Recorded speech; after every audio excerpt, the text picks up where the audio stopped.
You've been hearing us talk about imperial yeast for a while now, and that's because we absolutely love the stuff. With 200 billion cells in each pitch-right pouch, we rarely need to make starters these days. While originally based out of Portland, Oregon, imperial yeast has expanded to the East Coast, meaning even more people have access to their incredible lineup of yeast, including popular strains like A07 Flagship, A38 Juice, A09 Pub, and a Brewlosophy favorite, L17 Harvest. So good. Whether you brew at home or on the commercial scale, imperial yeast has what you need to make the best beer possible. You can check out all of their available strains and start your planning at imperialyeast.com.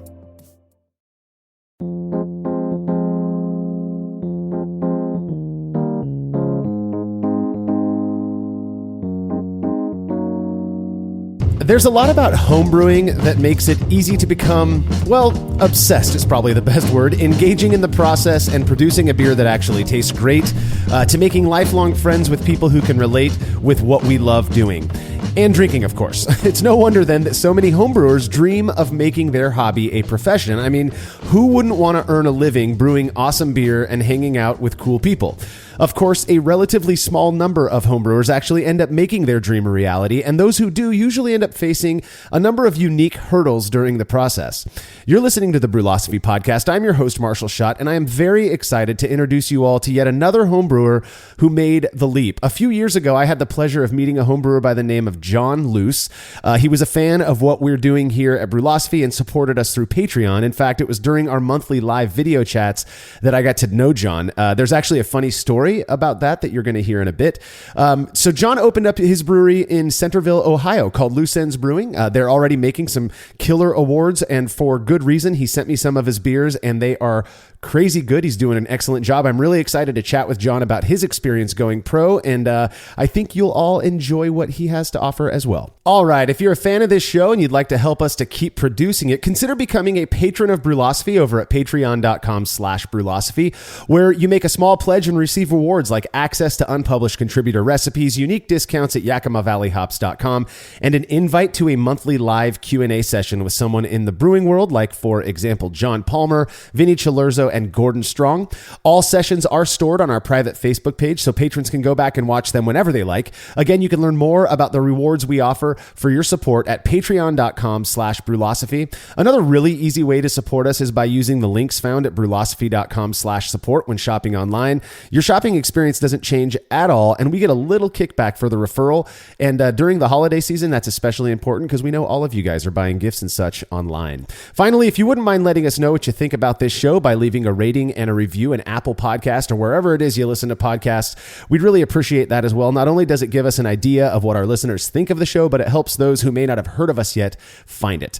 All right, feedback is brought to you by Brewers Hardware, who offer brewers beautiful stainless gear such as the turnkey BH15 pilot brewing system, which has a hard plumb manifold to eliminate all hosing changes during the brew process. Brewers Hardware has a ton of unique, purpose-built products useful to both professionals and homebrewers. Go see for yourself at brewershardware.com, and don't forget to mention Brewlosophy at checkout to receive a free gift. That's brewershardware.com.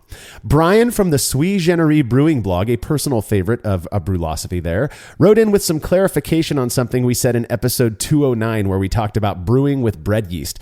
Brian said yeast, beer, bread, or otherwise, belonging to the Saccharomyces cerevisiae species, all have the same biochemistry and, quote, do the same kinds of metabolism with essentially equal aplomb.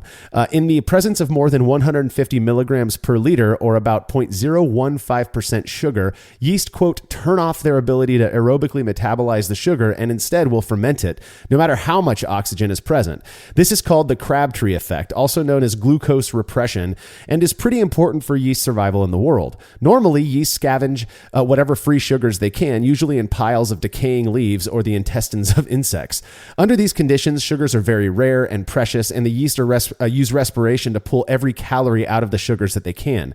But in the rare event that yeast end up in a sugar-rich environment, like if an insect transports them onto a fruit, they do something rather neat. They turn off their respiratory pathway and ferment the sugars as quickly as possible possible into alcohol. Fermentation is much faster than respiration, allowing the yeast to use more of the sugar, or most of the sugar, with the resulting alcohol killing most of their competitors. Then, if oxygen is present, the yeast will metabolize the alcohol for additional energy. Interestingly, a lot of the esters made by fermenting yeast are probably made to attract insects who then pick up the yeast from the fermenting fruit to carry on the life cycle. Why this matters for bread yeast is that raw flour contains enough free sugar to induce the Crabtree effect, and that's before we add additional sugars to help with the rise. In addition, oxygen isn't going to diffuse too efficiently into the dough, so even if you had low enough levels of sugar to avoid the Crabtree effect, you'd still get fermentation. In fact, bread dough can contain up to 2% alcohol before you bake it.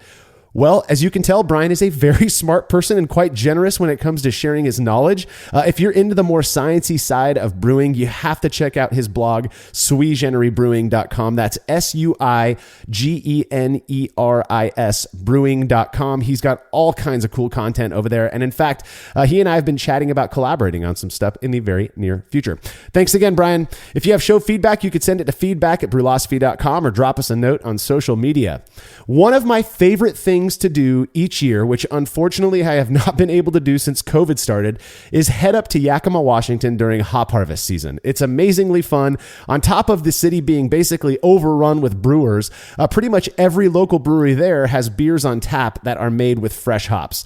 Those that are immediately used after they were harvested before being dried. So these aren't hops that are very easy to get your hands on unless you live in a hop growing region. Now imagine living there as a home brewer and having access to the best, freshest hops out there. Well, listener Ryan Gregory does, and he is a member of the awesome Yakima Valley Hopheads Homebrew Club.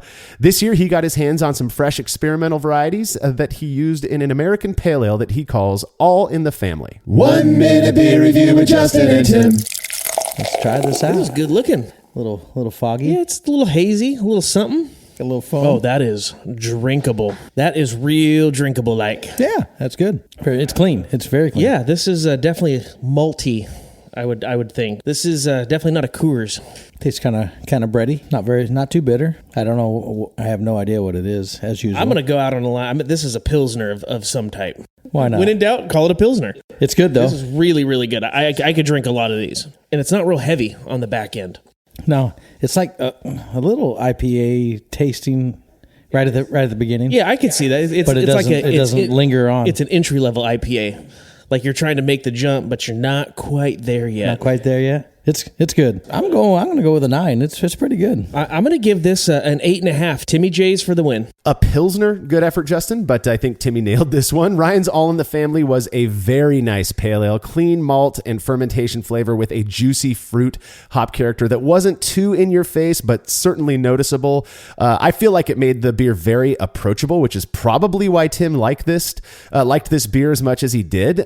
Tim is not a hophead. He's not a huge fan. If you see him drink a Sierra Nevada pale ale, it's pretty humorous. This beer was so soft and smooth. I don't think it was in the hazy New England style. It had a slight haze to it. But other than that, it was just a nice, clean, kind of modern pale ale that I could have drank a ton of. So killer job, Ryan. Thank you so much for sending that beer to me. And hopefully we get to hang out in Yakima for Harvest 2022. If you'd like to have your beer or any other fermented beverage you feel like sending in reviewed by Justin and Tim, you can email me, marshall@brewlosophy.com, and we will get you all set up. All right, when we come back from this break, John Luce from Centerville, Ohio's Loose Ends Brewing will be joining me to talk about his experience going pro.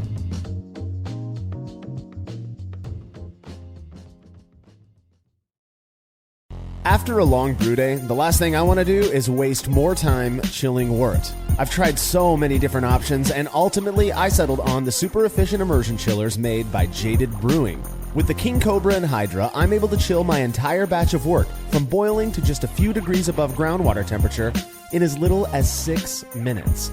If an immersion chiller is right for your brewery, then do yourself a favor and check out all of the rad options Jaded Brewing has to offer at jadedbrewing.com, and be sure to let them know Brewlosophy sent you. Have you ever thought about adding a port to your kettle but held off because you didn't feel like drilling into your gear or sending it off to have someone else do it? From the makers of the world's fastest counterflow chiller, the exChillerator, comes the Hangover, the easiest way to add extra ports to your kettle as well as countless other options. Mount a faucet to your keg for easy portable pouring. Set up the perfect whirlpool arm. Hold a heating element in place. All of this and so much more without permanently modifying your gear. Manufactured right here in the United States, The Hangover offers brewers too many convenient solutions to list here. So head over to exchillerator.com today to see what The Hangover can do for you. There's no denying that stainless steel is the best material for brewing equipment, and Delta Brewing Systems offers some of the lowest prices on high-quality stainless gear, like the Firm Tank, which in addition to holding 8 gallons or 30 liters of wort, comes with a domed lid to even further reduce the chances of a messy blow-off. Plus, it can hold up to 4 psi of pressure for closed transfers. Delta Brewing Systems also has their own line of brew kettles, as well as one of the lowest-priced all-in-one electric brewing systems out there, and their prices are shockingly low. If you're in the market for legit stainless gear that won't break the bank, do yourself a favor and head over to deltabrewingsystems.com today. Craftmaster Growlers takes traveling with and sharing beer to a new level. Made from heavy-duty stainless steel, Craftmaster Growlers are double-wall insulated and can keep beer cold for up to 8 hours. Unlike typical growlers, Craftmaster Growlers come with a swiveling tap and fully integrated CO2 regulator cap, allowing beer to stay fresh for 2 weeks or more. The square design takes up less space and will fit in most refrigerator doors, and every Craftmaster Growler comes with a 1-year warranty. There are 64 and 128-ounce versions available over at craftmastergrowlers.com.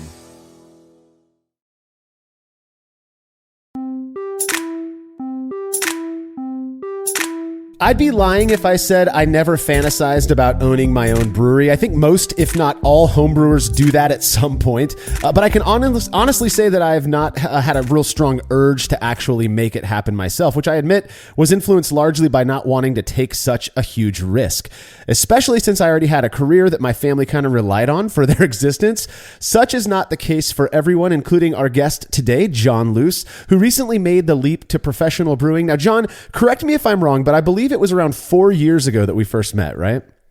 Yes, somewhere around 2015 or 2016. And you were you liked what we were doing enough to support us on Patreon, and I appreciate the fact that you still have done that as a professional brewer.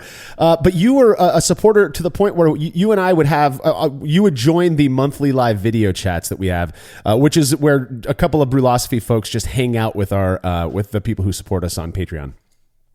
Yeah, it was a lot of fun. It was, it's just a couple of guys shooting the shit and drinking beer. That's right. We talk, or whiskey or whatever. Or whiskey, whatever's in the glass. But yeah, we talk about, just about everything. Not always about beer, but a lot usually surrounds beer, kind of what am I doing, or got any advice on this kind of stuff. So yeah. Well, again, like you said, that was 4 or 5 years ago or so at this point. And tell us a little bit about when you started homebrewing. What drove you into brewing? What made it interesting to you in the first place? Yeah, sure. So my first batch of homebrew was shortly after I graduated college in 2011. And when I was in college, I was a busybody. I played hockey at Ohio State. I was a electrical engineering school. I was on the water ski and wakeboard team. So I had like this jam-packed schedule. And then you graduate college and you get a big boy job and you're just kind of like, I don't have all these other things to fill my time. So I had dabbled in just looking all different hobbies. So I played guitar and piano and home brewing, and I started doing like CrossFit or different kinds of workouts, and just the thing that ended up sticking was home brewing. And it ended up, my first batch was the fall, I think it was September 2011, and I did it with my old roommate, and because he had a homebrew shop right across the apartment complex he lived in Columbus, Ohio, and it was a pumpkin beer. And his wife was really into cooking, and she came up with this like her own pumpkin spice that we added to the beer. And we were both engineers, and we didn't have like there weren't like mini glycol chillers for your shiny SS Brewtech, fermenters back then. Right. So we just we took like a fish pump and a big Tupperware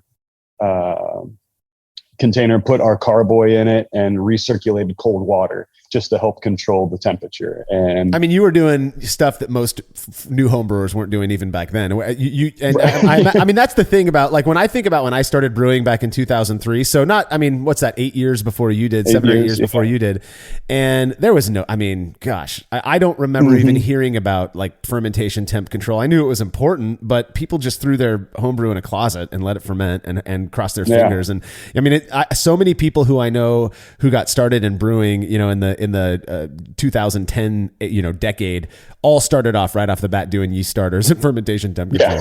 Yeah. No, skip the extract, all go right into all grain. Right. Like so, but yeah, that was our first batch. It turned out wonderful, and that instantly, like, I remember mashing in and the smell of the grain, just that moment, and I go, oh, I want to do this for a living. So you got obsessed right off the bat, basically, right? I mean, right off the bat. Yeah. Right. And I mean, it was so much fun. And it was also exactly what everybody imagines homebrewing to be. You're sitting around making basically a porridge, and you all sitting around drinking beer, watching football, hanging out. And then a couple weeks later, you do the same thing. And now you get to drink the beer you just made. So I know. It's a lot of fun. Yeah. And I was like, this could be a fun living. Like, let's see what happens. So I was working at a steel plant in Middletown, Ohio, and slowly getting more and more involved in home brewing, and started getting my own equipment, and did it with another buddy here locally in Dayton who was into it. So my second batch, putting it in a bucket in the closet was my second batch, and it exploded all over my clothes, so, but walking around smelling like a yeast cake isn't the worst thing in the world. No. So, after that, I ended up about 3 years of getting into it. So around 2013, 2014, I ended up getting a new job down in Knoxville, Tennessee as a electrical engineering consultant. And that's when the hobby like really took off, because I was a new guy in a new city, didn't have that many friends. The company I worked for was very gracious with like their time and equipment. And what I did personally was I worked in process automation. So what that really means is I went from factory to factory and programmed their processes to run automatically. And in doing so, like, we always had extra parts laying around or little things here and there. And I wanted to practice, coding and different things. So I rebuilt my home brewing equipment from the ground up, and it was all out of old kegs, and I was all PLC controlled, and not pneumatic, but solenoid valves and everything like That's that awesome. to kind of get it controlling and really monitor your mash temperature. And this is about the time when I started getting involved with Brewlosophy, is around that 2015 time frame, or 2016. And it just reading through all the research that you guys were doing and all the experiments, I was like, it just was so fascinating from the science background that I had. And from, I think it was, doing 10, 15, 20 batches a year, to, finally moving towards opening a brewery was, that was a big step. I started writing the business plan in November 17th, 2016. Jeez. And it took every bit of like 3 years to get that business plan to a presentable level for banks. Jeez, dude.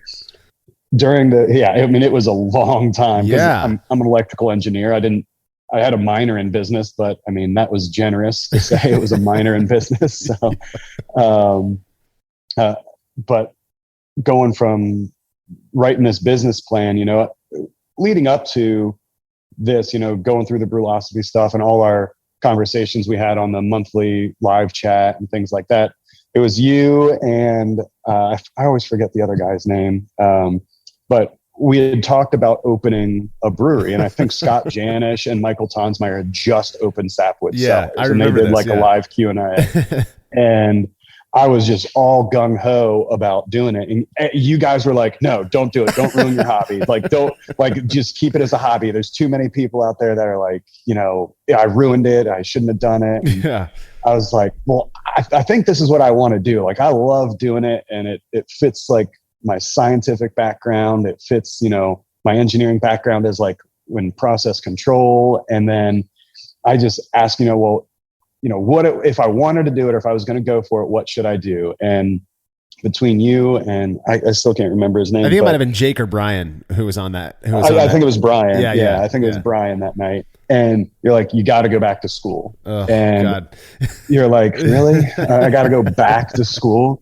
And so I end up researching schools. I'm like, all right, Siebel, let's go to Siebel. That'd be so much fun. I want to go to Siebel and spend, 6 months in Germany and XYZ. Like, then you look at the price tag and you're like, okay, so let's come back to earth a little bit. And I found an amazing place called the American Brewers Guild, run by Steve Parks in Middlebury, Vermont, and they own Drop In Brewery. He's a genius. He's so smart, knows so much. And we got very lucky, like our class that went through, because Steve hadn't done much of the teaching in a while, in about a couple of years, but because of just some staffing issues and his open schedule, we got him like the entire 9 months that we were in the class. So wow. And it was all remote, or it was mostly remote. We had about a week and a half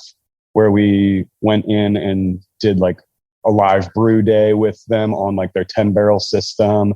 Got to kind of see the ins and outs of like actually how to like move these large volumes of beer with as little waste as possible. Right. Making sure everything's clean and sanitary. That kind of stuff. So you actually learn in the process, because going into American Brewers Guild, I had read every book that there was. I thought I knew everything, and I thought this was just going to be like, all right, I'm going to check this box. Yeah. I thought I knew everything. And going right into the first day of class, I was like, oh my God, I know nothing.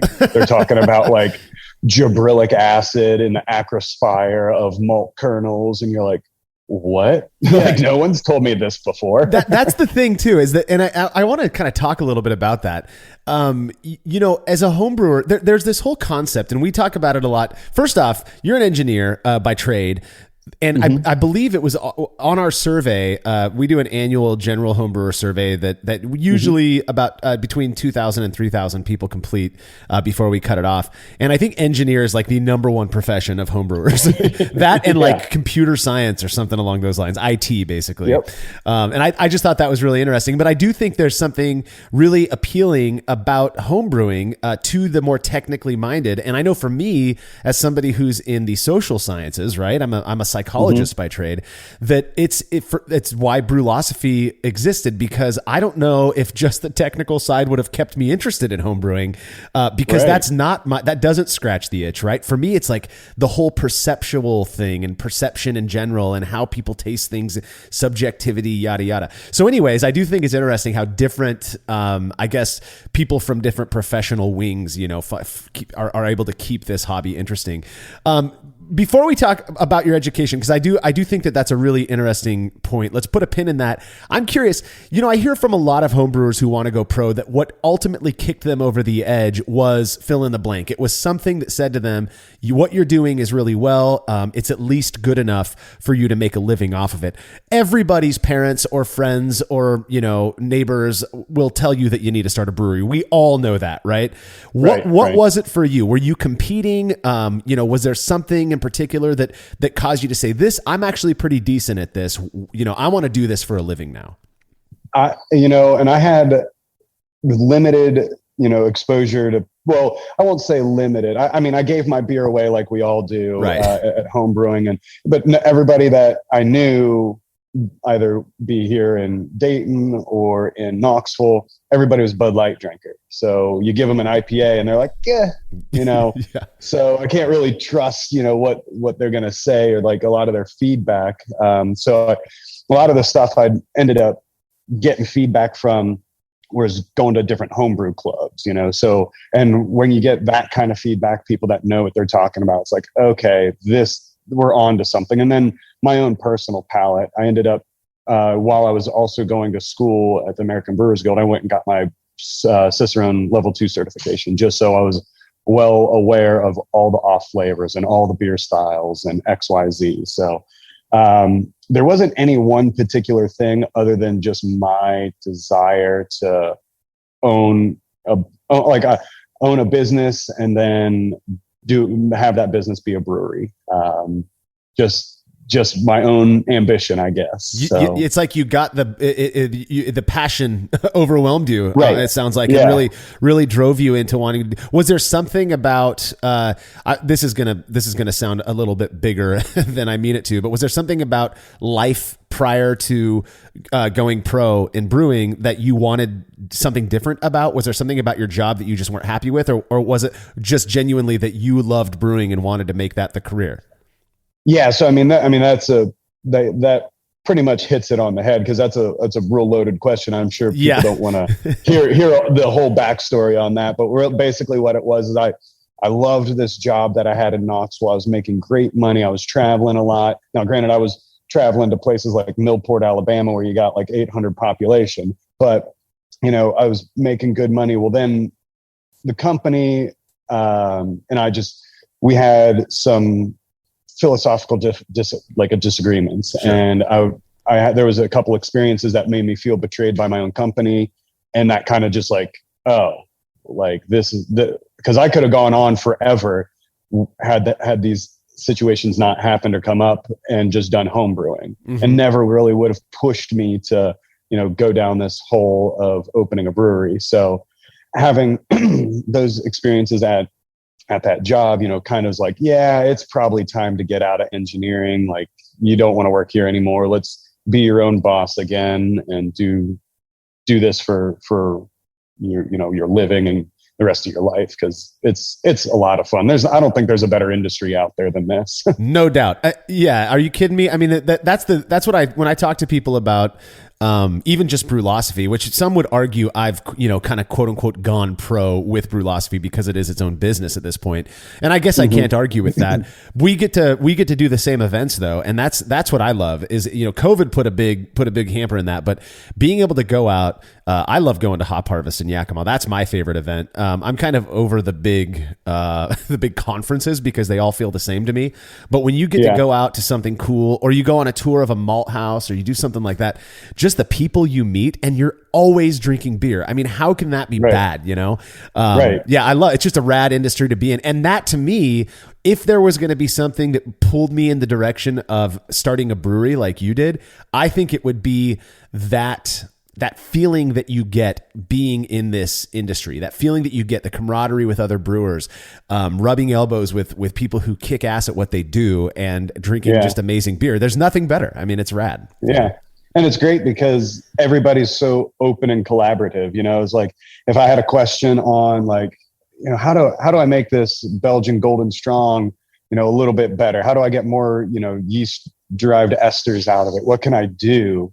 And if I find somebody's beer that I like, I can be like, hey, what'd you do here? How can I do that? Or is it your yeast strain? Is it the temperature? Is it, your malt? Like, how am I going to get more foam stability and things like, people are open to those conversations, and the collaborative nature of this business is awesome. You're unlike our wives and neighbors, right? They're like, I don't know what the hell you're talking about. Yeah. Well, that's a good segue back into something I wanted to talk about in terms of your going to do education, which you're welcome, by the way, John, for me giving you a hard time about wanting to go pro.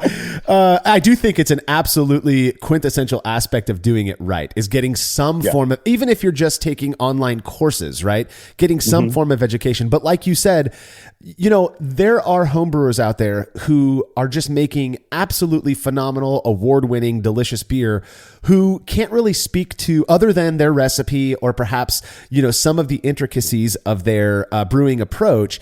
They can't really speak to the more the deeper sciencey side of what's actually going on. And do you need to know that to make good beer? It can be argued that you don't. Does knowing that benefit you? I absolutely think that on some level, having a deeper understanding of what's going on in the brewing process allows you to make better decisions in times where those decisions need to be made. Yeah, I mean, we're not going to sit here and try to argue that more knowledge is bad. Right? Exactly. So, exactly.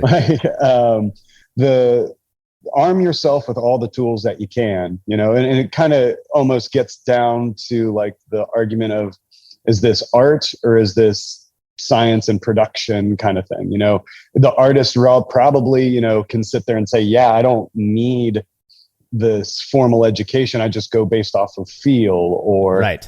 but how I am as an engineer, I'm very science driven, is like, I want to know these things just so I can sit there. If I have like a stuck mash when I'm trying to do a step mash, like why did that occur, or how can I get around it? Or do I just have to dump the batch, or, what are the things that I'm experiencing in the brewery, and how can I explain it based on, as long as I have this armament of knowledge, I should be able to come up with a reasoning and then mitigate it by not doing it again, or finding a corrective action somehow. No, yeah, that's awesome. And I think that's a good way to look at it as well is, how much do I have to rely on Google over what I know? And the more you can rely on what you know, right. Whether that's experience based or lecture didactic learning based, mm-hmm. I think that having that knowledge, I mean, you think about the person who goes out to fix a car. Tim is a mechanic. That's what he does for a living. Tim, our beer reviewer here, I could take my truck over to his house right now, and he can just fix whatever's wrong with it without worrying about it, knowing, being confident that he's going to fix it. And if he's wrong, he knows what the alternative problem will be. If I were to try to do that on my truck, I'd have to look up a manual. I'd be on the internet the whole time. And will I get it done? Possibly, or probably even, but I'm not going to do it as efficiently. I'm not going to do it as well or with as much confidence. And I feel like that really it's the same concept in brewing. And, you think about the people who that I know of who have successfully opened breweries over the last few years. Our last experience going pro guest was the Crow and Wolf guys. And again, they're all, the brewers are all cicerones. You've got a business owners, previous business owners who are a part of the team. They're doing it right, and you're doing it right. I mean, you went and got your cicerone so that you understand better off flavors and right. How beers should taste. You went to brewing school so that you had that knowledge there for you to rely on, so that you could build, this confidence in what you're doing as a brewer. I just think if there's a right way to do it, that's the right way to do it, man. Yeah.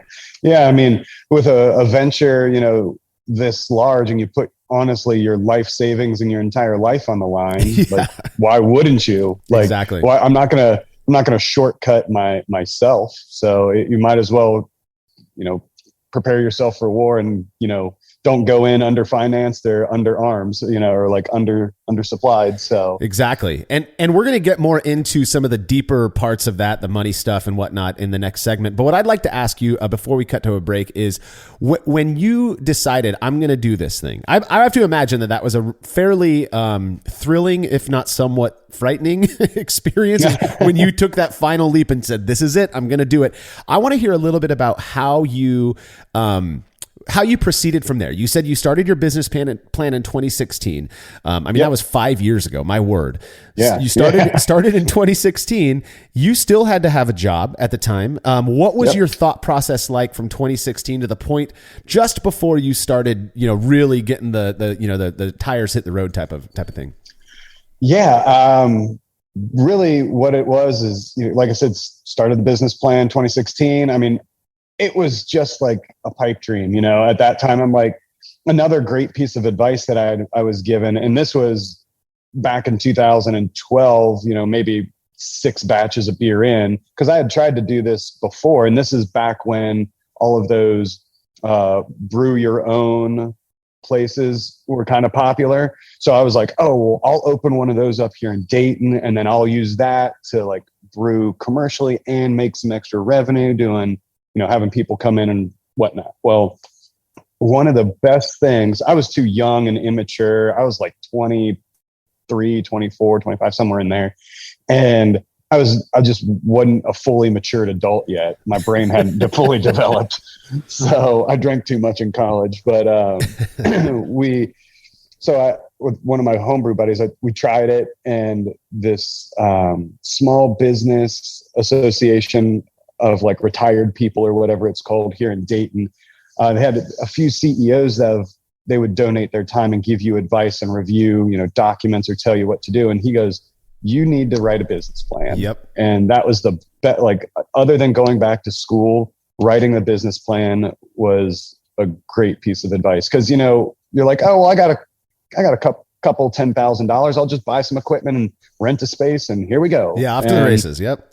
Yeah, and it's just making beer. I've been making beer for 6 months now, so I know what I'm doing. Yeah. But yeah, that was probably the best piece of advice, along with going back to school, is writing a business plan. And I knew at this point in 2016 that in order to do this, I had to write a business plan. And the point of it is not so much to, I mean, yes, it's to get your thoughts down and figure out and answer the hard questions that might come up or might not come up.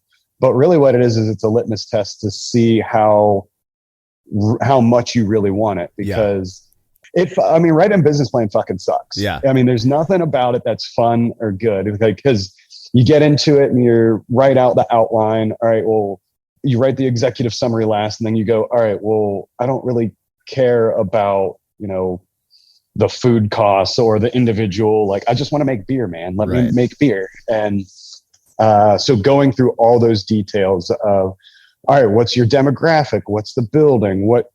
How is the demographic broken up? Is it predominantly male, female, black, white, Asian, or if all those things matter, and how you write that business plan, how you gather that information and assemble it all. I mean, the best part about writing that business plan was how we came up with the actual data for our financials. Yeah. I literally went to breweries around town with 2 different clicker counters, and one was for short pours and flights, and one was for full pints. And I would count the number of beers per hour poured at breweries on different days of the week, and document, all right, well, did they have food?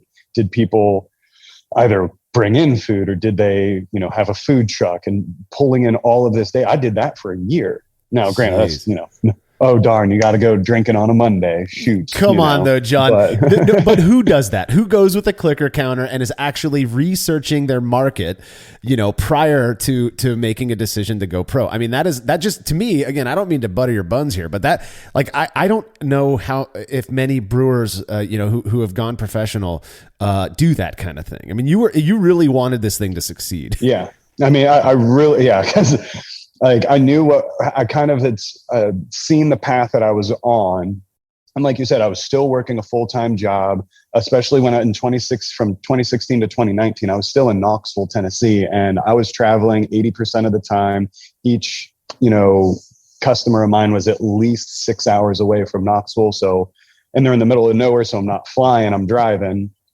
And that's a lot of actually dead time, or time I was actually listening to Brewlosophy, or listening to Master Brewers podcasts, or things, all this other stuff, trying to absorb as much data as I could. But, and then going to different, because I'm going to these random places while I'm passing through, Huntsville, Alabama, or Atlanta, Georgia, or Birmingham, or, so then I'll stop there for a night and grab some data just to kind of compare markets as well. Yeah. And I mean, having to pull in all that data was great, but doing all of the extra stuff, still doing the job and whatnot, it was definitely difficult, but it comes back to the passion for it. I really wanted it to happen. I also am the type of person, if a lot of people that know me know I don't sleep very much. I'm a 4 to 5, maybe 6 hours a night, and I'm up here in the brewery at 5. I'm leaving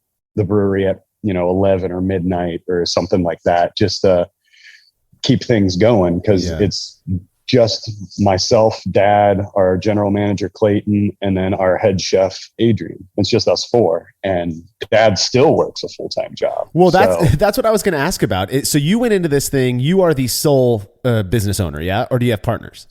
It's just my dad and I. So Just we're you and your 50-50 dad, okay. partners. Yeah. Okay. So yeah. And that is a, there's a great song by this guy named David Bazan that I love called Fewer Moving Parts. And he, for him, he's referring to the fact that he left Pedro the Lion, his band, went solo.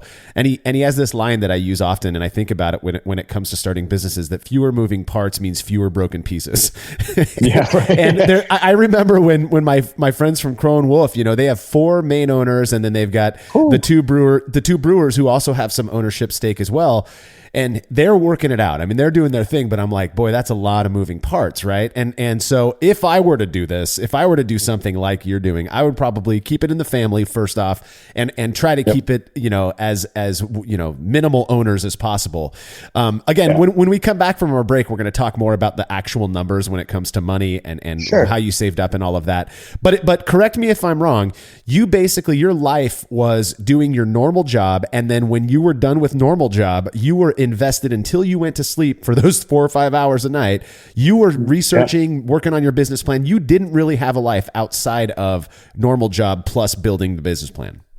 Pretty much. Yeah. I mean, I'd always make sure to carve out, about an hour and a half to go to the gym. But other than that, it's, work, like go to work, work out, do something brewing, whether that's studying for Cicerone or school or recipes or writing a business plan. That's pretty much what it is. And I know my parents would they always were like, you need to slow down, you need to do whatever. And I've always had this belief in like, I'm not much for moderation. Like in the things that I like, drink responsibly, alcohol in moderation. Right. There's my disclaimer. But like when it comes to the things that I do in my life, I don't like moderation. I want to go 100%. I'm giving it up my all. And that's how I've found, not that I'm saying I'm successful, but that's how I find I will be successful, is by like limiting my moderation and going in 100%.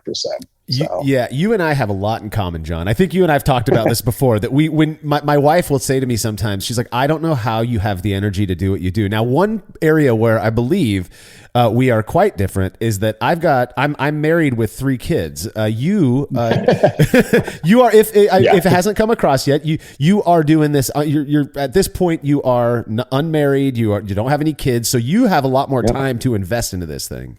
Yeah, that's correct. Yeah. And I'd be lying to say if there haven't been a couple failed relationships and girlfriends because of my attitude.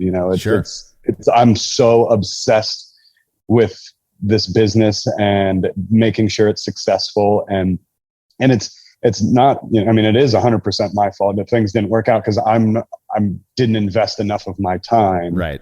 With them, I've invested it here at the brewery, and that's, I'm sorry if you're listening, but so. Well, I think that's admirable, right? You are already accepting responsibility for the success, which means that if it fails at the same time, then that's in large part because of what I did. Well, we've got to give some love to our sponsors. When we're back from this break, John's going to be sharing more about his experience going pro.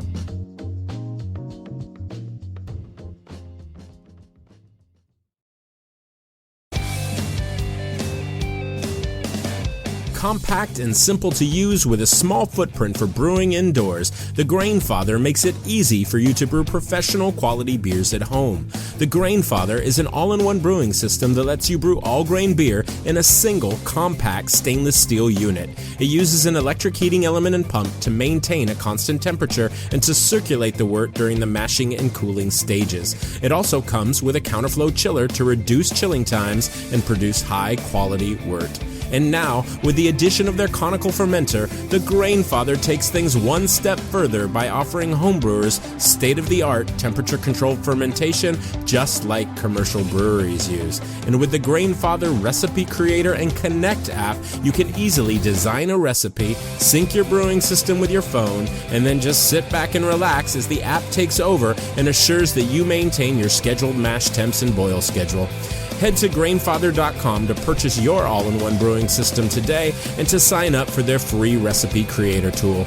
Once more, head on over to Grainfather.com, that's Grainfather.com, and get started today. Family-owned Atlantic Brew Supply is the largest homebrew shop in the Southeast. No gimmicks, no multinational corporate overlords, and no BS. They offer exclusive malts, yeast, and more from local artisans, as well as award-winning recipe kits. They also sell professional brewing gear and cask equipment from sister companies ABS Commercial and Cask Supply. Most ingredients are available by the ounce, plus Atlantic Brew Supply has an on-site calculator to help you craft your best brew. Orders are processed same day, and 2-day shipping is guaranteed for East Coast customers. Get 15% off your first order using promo code code BREWPOD. That's BRUPOD at AtlanticBrewSupply.com. As every brewer knows, the best beer requires the best hops, which Yakima Valley Hops provides fresh from the source to brewers around the world, carrying everything from classics like Cascade to modern favorites like Galaxy and Mosaic, as well as other ingredients and gear. Yakima Valley Hops has it all. And don't forget to check out their new podcast, The Late Edition, where the YVH crew goes into depth on our favorite plant with industry experts. Head over to YakimaValleyHops.com now to see all they have to offer and subscribe to The Late Edition wherever it is you listen to podcasts. The brew in a bag method has blown up over the last few years, and in that time, it's become very clear that not all bags are created equal. For the best BIAV experience, you have got to go with the Brew Bag. Made from high-quality, food-safe polyester, the Brew Bag is available in both 210 micron for standard brew in a bag, as well as 400 micron, which works beautifully for all-in-one recirculating systems. I've been a Brew Bag user for years and wouldn't brew without it. Head over to brewinabag.com to get the fabric filter that works for you and use promo code TBP17 at checkout to receive a discount. Again, that's brewinabag.com.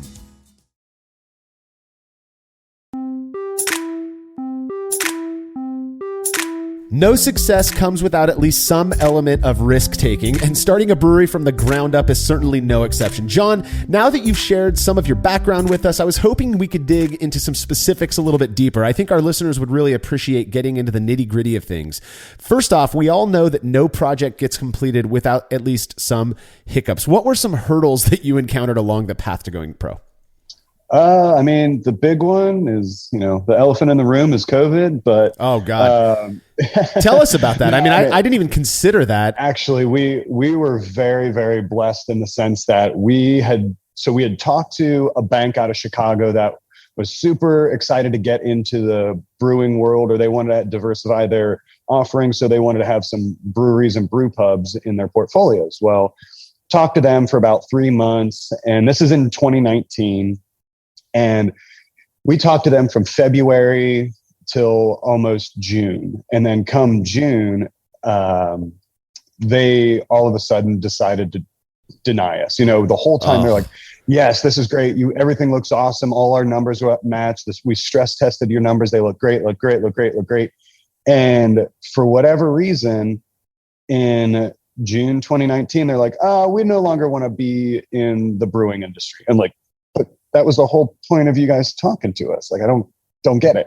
So, gosh, that was the best thing that ever happened, because not only do I have like their denial letter framed sitting in the brewery, but had we accepted and signed on the dotted line with them, our opening day was supposed to be March 6th, 2020. And here in Ohio, the world shut down on March 15th. Oh my word. 2020. So serendipity, dude. Holy cow. Yeah. Everything happens for a reason. My gosh. And is like painful and stressful as that was, you're like, what do I do now? Cause it's like talking to you're out dating. I'm dating a bunch of girls and I found one I like. I'm just talking to you. And then you break up with me. I was like, well, I was just talking to these other 5.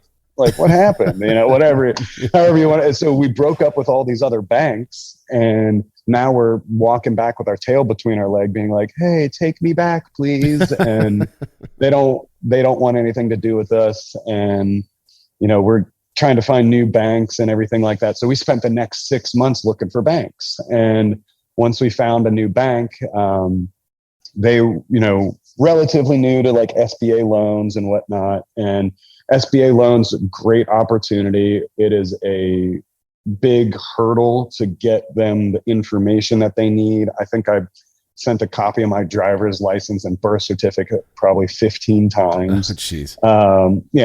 I just sent them the same scan over and over. And yeah. over.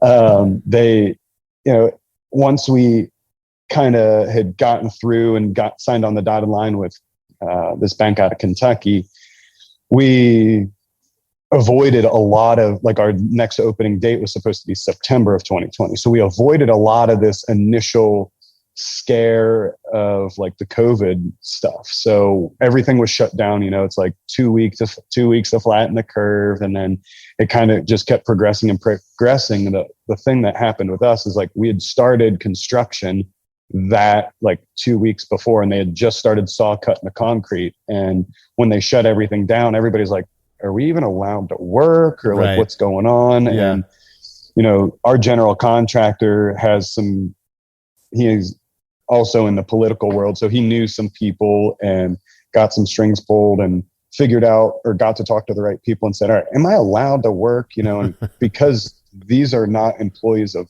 Loose Ends Brewing Company, we weren't allowed to tell them, you got to wear a mask, you got to do this or this or that, and it was all on the general contractor. And then, we were doing temperature checks every 4 hours. So like when you come in, temperature check you. You go to lunch, we temperature check you. Come back from lunch, temperature check. Like we were doing all that stuff during construction. And as time went on, that kind of got softer and softer. And by the time we opened, people were kind of, I won't say over it. They've been cooped up all summer, and people are ready to get out and, do something. And we opened in October, and still to this day, our first day opening was our best day of sales ever.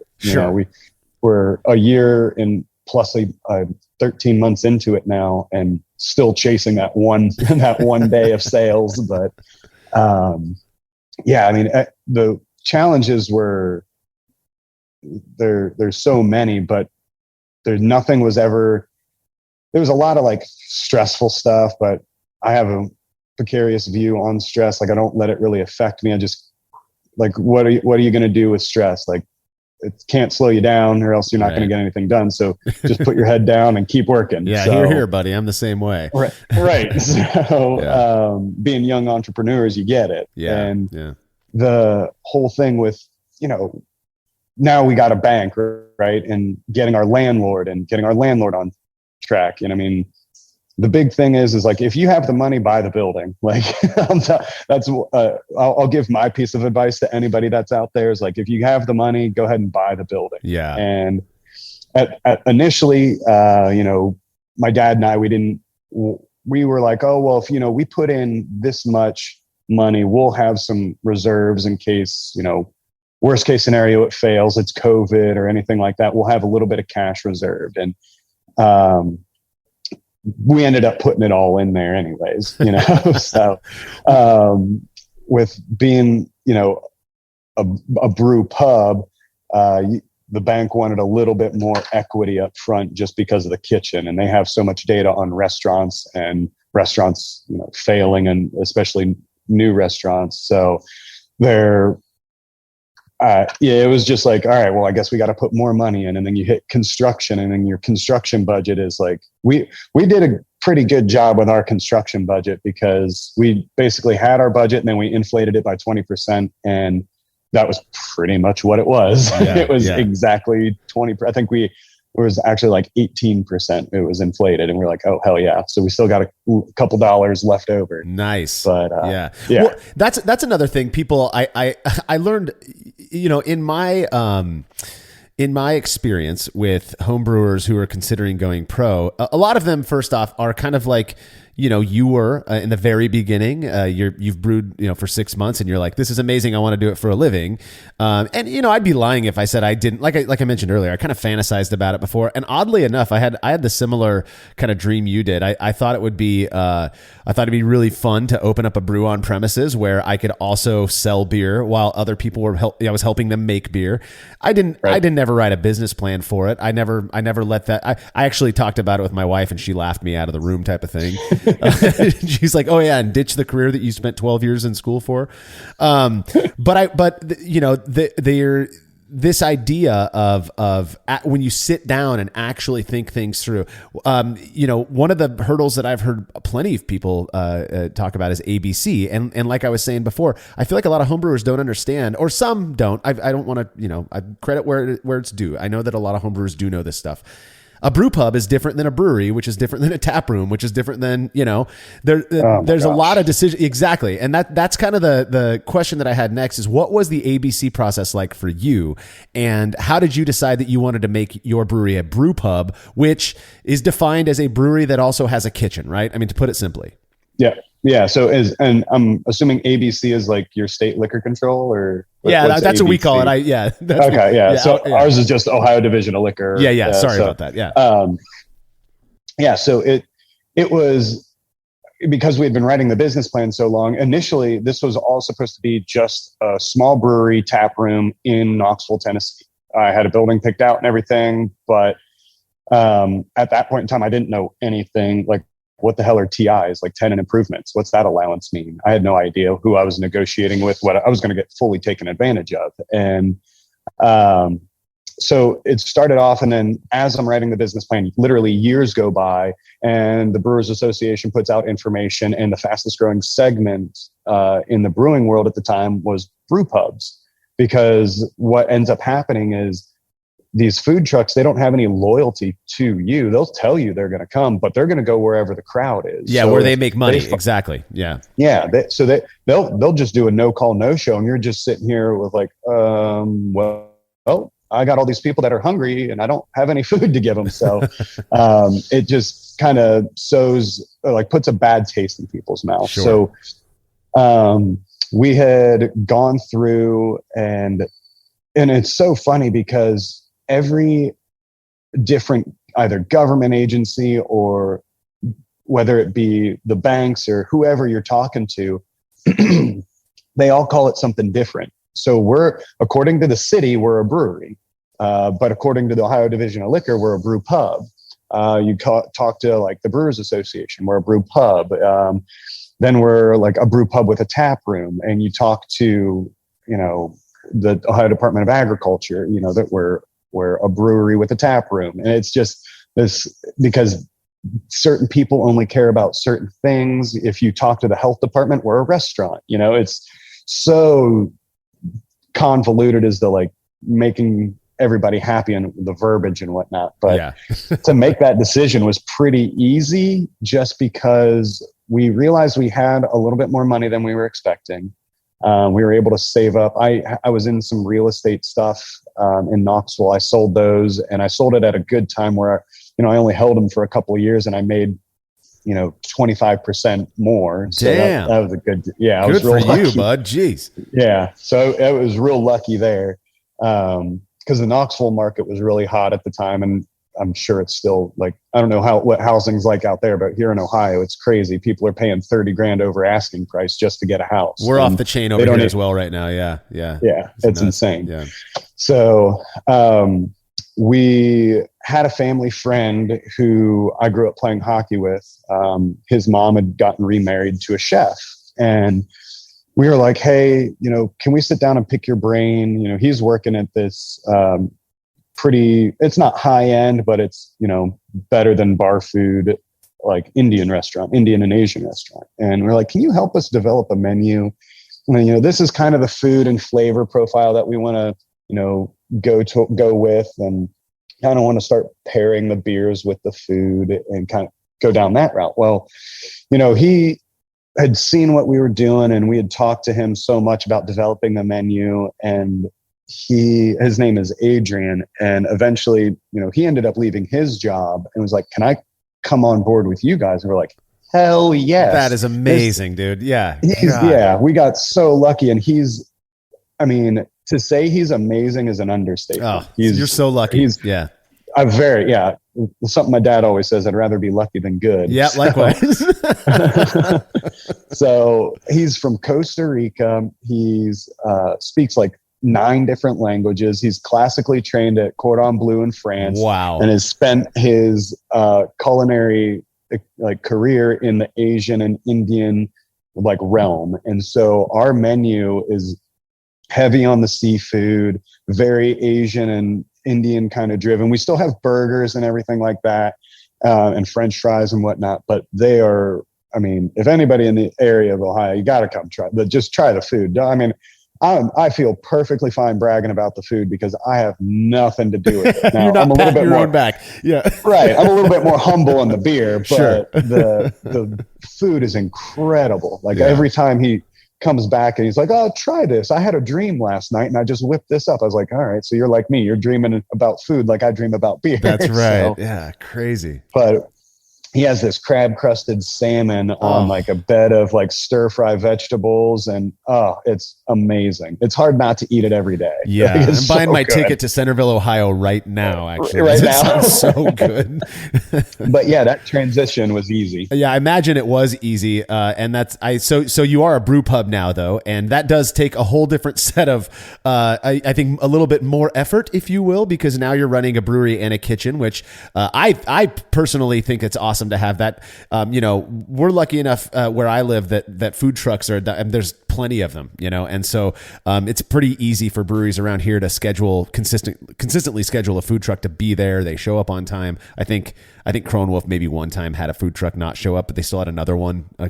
So that works out for them. But having a menu and being able to go somewhere, consistently know what there's going to be, and then it sounds like with Adrian, you could just have the best food there. That's so awesome. I want to get into the nitty gritty of the money part of it, if you don't mind me asking. Of course, Sure. you can say whatever you want to say. Did you have? I'm sure you had a starting budget. I'm curious what that budget was, and then how much it actually cost you to do this thing, and where. I mean, obviously, you're talking with banks. It sounds like maybe you did an SBA loan.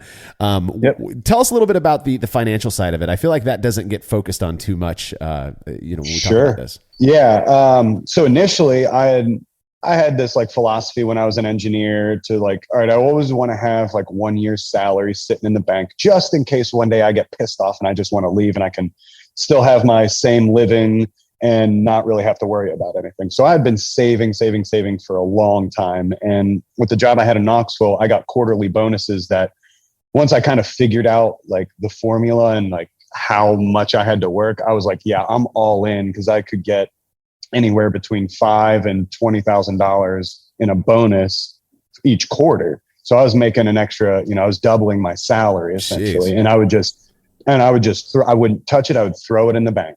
That's about it. Paid off the truck. I had a boat. I paid off the boat, and, just kept saving and paid off my college, tuition. I paid that off, I think, within 8 or 9 months of graduating. So tried to just save as much and pay the big bills off. Yeah. And having as few expenses as possible. I was fortunate enough to where when I was living in Knoxville, I was living with a friend of mine who his parents owned the house, and they're like, we just need to cover our mortgage. And it's a beautiful house, but they bought it at a good time and at a good price, and the mortgage was like $500. So Jeez. we split the mortgage, and that was about it, and paid utilities. So I think we were out like $350 a month, and that was about it. Did that for about 5 years while living in Knoxville. So I was able to save a lot of money. And I mentioned earlier, I was in some real estate. I had a couple rental properties, sold those, and was able to save up a little over I saved up over $250,000. Dad was able to save up, and he put in about $280,000. And so with just over $500,000, our project all in all was 1.8, and we got a $1.2 million loan.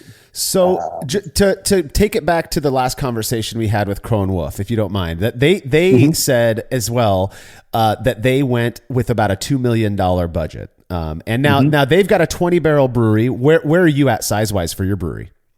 Yeah, so I listened to that podcast. We basically have the same system. I'm just a little bit smaller. I'm a 5-barrel. So I have the same Deutsche PLC controlled, brew house. If they have a 20-barrel, I don't know how many vessels they have in their brew house, but mine's just a simple two vessel. So I got my mash tun and my boil kettle. It would be lovely to have like a Whirlpool kettle or a Whirlpool, but because that would just, whenever I do a double batch, that would increase my throughput or decrease the time that it would take to do a double batch by over an hour. So, but I actually I don't know if Crow and Wolf had theirs displayed at CBC one year or not, but I think I know which system they have.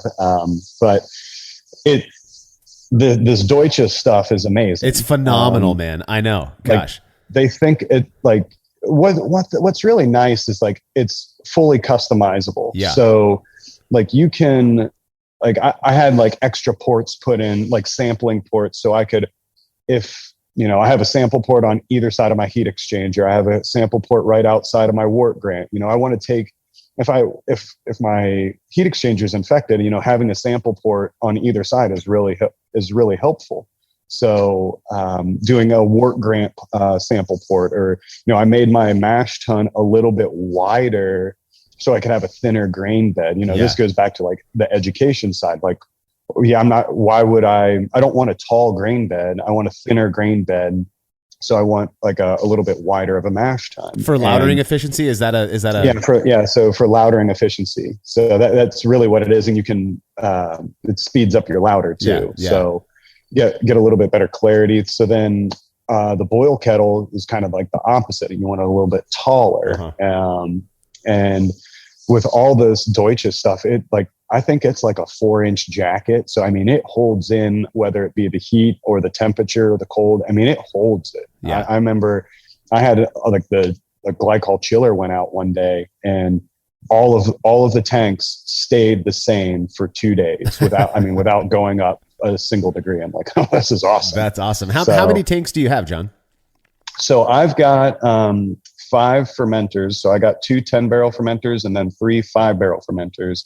And I've got 2 10-barrel brights along with, the brew house, which is the 2-vessel. And then I got a hot and cold liquor tank. Both are 10 barrels. So if you're making a 10-barrel batch, you're brewing 2 batches of beer, and that wort's all those 2 batches of wort, those 2 volumes are going in to make that one single 10-barrel batch, right?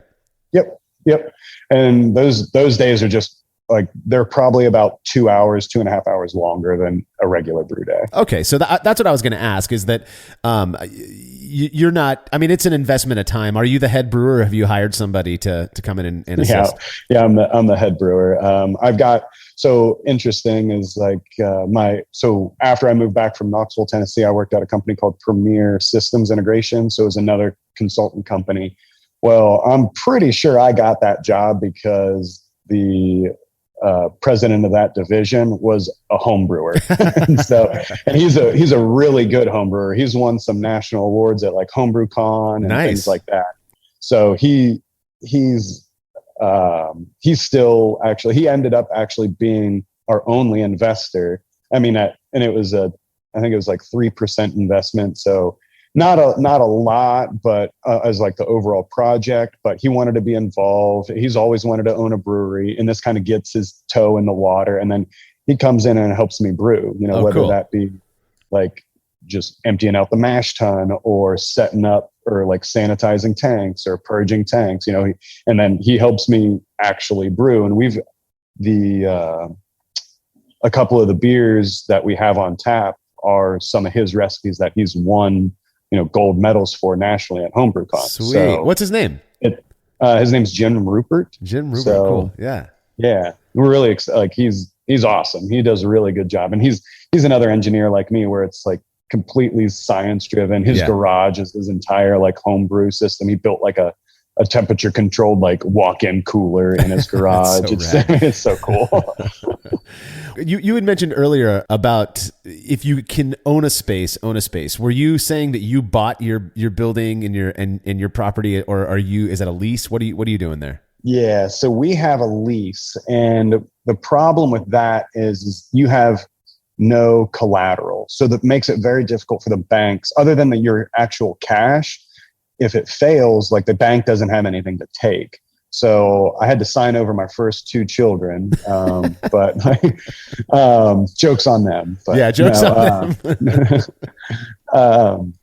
But yeah, having the building for the bank to kind of use as collateral makes it a much easier process. So we had to kind of like really fight and struggle, be like, listen, like here's the beer, here's the food, taste it. Once we kind of got some people to taste some of the stuff, they're like, all right, this will be good. Yeah, it'll work out, right? Yeah. It's going to be okay. So, but then, it's still, they got to take it to their boss and everything like that. So definitely if you have the opportunity, buy the building. And the catch-22 is like, you need cash to open the business, right? So you have to have operating capital. Well, you also have to have cash to pay the general contractor. Yep. Yeah. Well, we're starting construction, we're starting these things, and we're like paying out of the $500,000 that we have, we're paying for that out of that $500,000. And we're like, guys, we need this extra, we need the loan money. They're like, well, you know, it's just this back and forth of like, well, I need this. Well, I can't give you that until you give me this. I was like, well, I can't give you that until I get this kind of thing. You know, it's this, we're all chasing each other's tail and never catching back up. And we finally, you know, once they'd seen the outlay of cash that we'd put into the construction already, they realized, you know, okay, they're serious. They're moving forward. Yeah. And we did sign the lease for this building well before. I think we signed it in because we signed it when we were in CBC of 2019. Oh, wow. So we signed that lease, you know, before about 8 months before we actually got the loan. Jeez. We were like, yeah. Sit on it, right? Cotton. Yeah, bold move. Yeah. So in that first year, so this space used to be a floor and tile shop. We had like all this carpet and tile everywhere.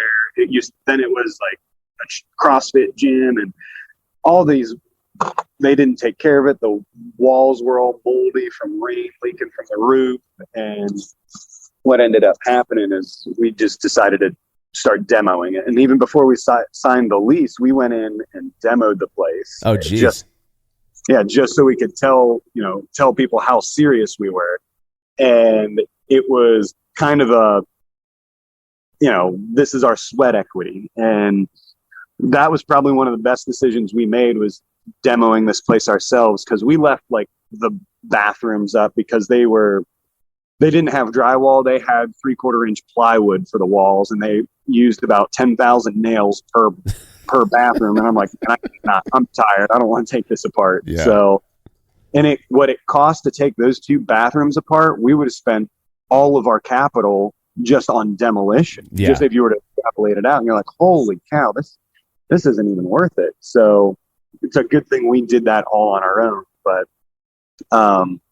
did I answer your question? Yeah, we ended up leasing the building. Yeah, it's just, I just think there's so many things to consider. And again, I mean, the fact that you guys sat on the place, 8 months ahead of time, I think again just shows it's kind of yet another indicator of your dedication to doing this. And again, that gives people who are going to loan you money confidence, right? These people are really into it. They're already fighting for it, and they're going to do the best that they can in it. Well, John, you sent me some of your beers, and I was fortunate enough to be able to drink them with my family who came up for Thanksgiving, and we drank them all. And I just want to say, you're kicking ass, dude. The Helles, it's called Hertz. And I think I texted you and I said, "Oh, it hurts so good." It was so good. And then my favorite one that you sent was the Belgian Dark Strong, which was phenomenal. I drank basically the crowler all by myself while watching National Lampoon's Christmas Vacation, a family tradition, on Thanksgiving evening. It was absolutely delicious. I could drink it all day long. You're doing a great job. I'm proud of you, dude. And I really do look forward to hearing more about the successes that you have. And I appreciate you coming on the show. If you had to give advice to homebrewers right now who are seriously considering going pro, what is the main piece of advice you would give to them? Oh yeah. So, I mean, definitely I'll say pieces of advice is like, definitely go back to school. Like, there's no shame in going back to school to learn. American Brewers Guild is, the majority of it's online, and you get to do like 1 week in person with them, which is amazing.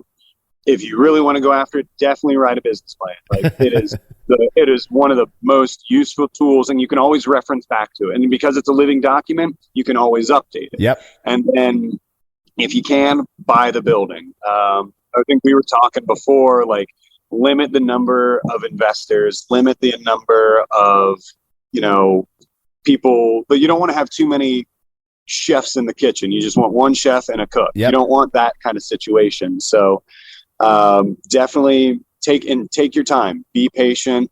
Don't be in a rush. I mean, it took us 3+ years to write the business plan. Yeah. So, and that's two idiots that don't know what they're doing. So I'm certain whoever's listening is a lot smarter than we are, and they'll be able to do it a lot quicker. So don't be in a rush. Take your time. Just be confident in what you're doing and do things right. Don't take shortcuts. Be motivated and just keep pushing. And even in the hard times, don't let it discourage you. Just don't slow down. Keep working. Remember what you're doing and why you're doing it, and you'll eventually get there. The sum of small gains every day will result in what you're actually going for. So yeah, excellent advice, John. If people want to try your beer, what's the best way for them to get it?